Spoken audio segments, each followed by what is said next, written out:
Hello friends, welcome back to our YouTube channel. I am Ashwini Garg. Today I discuss with you the topic of the class 11. Subject is business study and our topic is advantage to the equity shares. Advantage to the equity share, it can be divided into advantage to investors and advantage to company. Advantage to investors, we can see that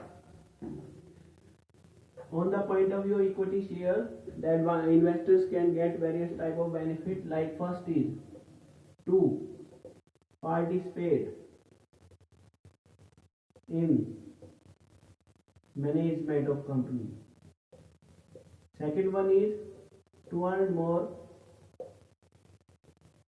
by way of dividend. Third one is to earn extra profit like as the capital gain.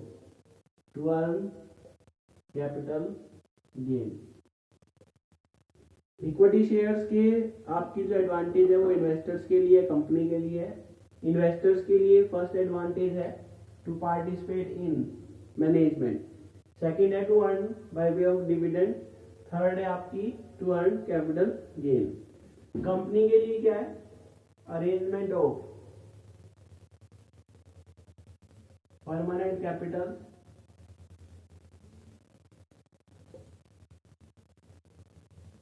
no fixed burden,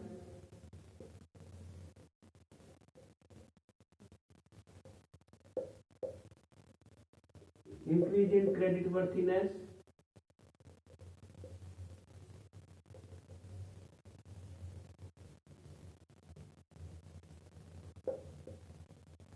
next one is that no tax burden. No tax burden, we can remove that. We can say that the advantage to the company is that to the company, arrangement of permanent capital, no fixed burden, increase in credit worthiness. Today I discuss with you the advantage of the equity shares toward the investors.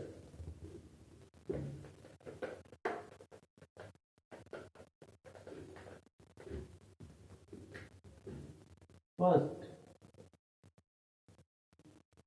to participate in the managerial activities.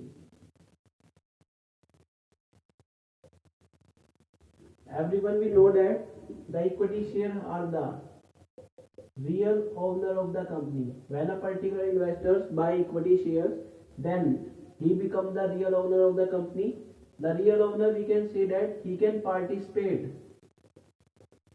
in every managerial activity of the company.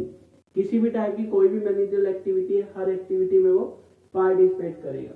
चाहे वो company की journal meeting हो, annual journal meeting हो, special meeting हो, कुछ भी हो, सबके अंदर वो पार्टिसिपेट करने की पूरी पावर रखता है. एक टाइप से बिजनेस ऑर्गेनाइजेशन को, कंपनी को मैनेज करने के लिए आपके इक्विटी शेयर होल्डर्स जो है वो डायरेक्टर्स को अपॉइंट करते हैं.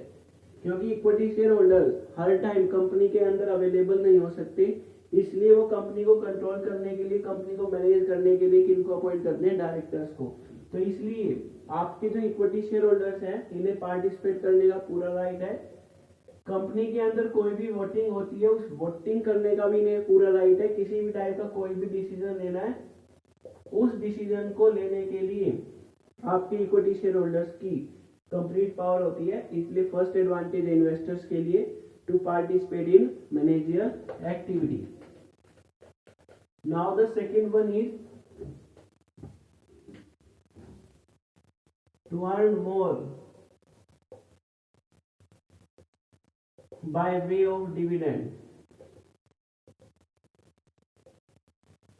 इक्विटी शेयर्स के लिए सेकंड एडवांटेज ये भी है इन्वेस्टर्स के लिए, to earn more by way of dividend.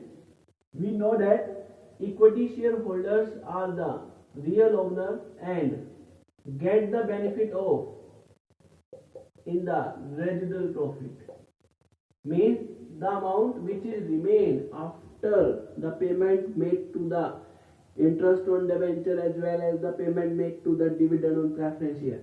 Any amount which is residual residual profit, residual amount is available to the equity share. If this amount is remain very much, more and more amount, then the complete amount is given to the equity shareholders. We can say that after the payment of the interest to the debenture, tax as well as dividend to the preference share,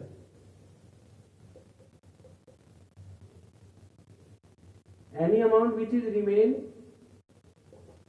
the complete amount is go to the in the pocket of the equity shareholder.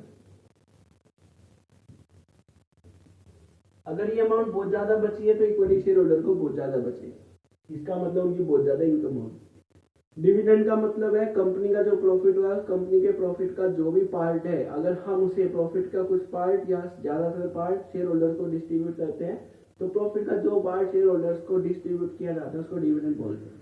और profit में से हम interest minus करेंगे debenture के लिए, डेब्ट के लिए, टैक्स माइनस करेंगे, उसके बाद जो प्रॉफिट बचता है उसमें प्रेफरेंस शेयर होल्डर को डिविडेंड माइनस करेंगे, उसके बाद जो प्रॉफिट बचता है वो सारा प्रॉफिट इक्विटी शेयर होल्डर को मिलेगा। अगर ये प्रॉफिट बहुत ज्यादा बच जाए तो सारा का सारा प्रॉफिट किसके पास जाएगा? इक्विटी शेयर के पास। तो इसलिए इक्विटी शेयर को एडवांटेज है इन्वेस्टर्स को कि उन्हें बहुत ज्यादा profit in the form of dividend earn करने का मौका मिलता है, अपॉर्चुनिटी मिलती है।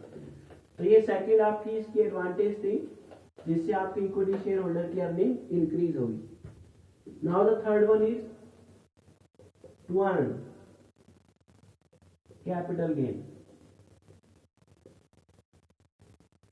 अगर हमें कैपिटल गेन अर्न करना है तो इस केस में इन्वेस्टर्स को बेनिफिट होगा। वो कैसे? डिविडेंड के रूप में इनकम तो उन्हें मिल ही जाएगी, लेकिन अगर कंपनी की फाइनेंशियल पोजीशन अच्छी है और कंपनी मार्केट में क्या कर रही है, सभी पार्टीज को टाइम पर पेमेंट कर रही है, चाहे वो उसके क्रेडिटर्स हो, चाहे वो उसके डिबेंचर्स हो, सभी पार्टीज को टाइम पर पेमेंट कर रही है, तो पेमेंट करने से मार्केट में उसकी गुडविल जनरेट होगी। और जैसे ही गुडविल जनरेट होती है, कंपनी की फाइनेंशियल पोजीशन है, तो उसका इफेक्ट किस पे पड़ता है? Market value of share. जो भी आपके शेयर की मार्केट वैल्यू है उस पर इफेक्ट पड़ेगा। अगर मार्केट वैल्यू ऑफ शेयर, अगर कंपनी की फाइनेंशियल पोजीशन अच्छी है, इंफॉर्मेशन अच्छी जा रही है, गुडविल अच्छी है, तो मार्केट वैल्यू ऑफ शेयर क्या हो जाएंगे? बढ़ जाएंगे। तो उस केस में उन्होंने डिविडेंड तो अर्न कर ही लिया था।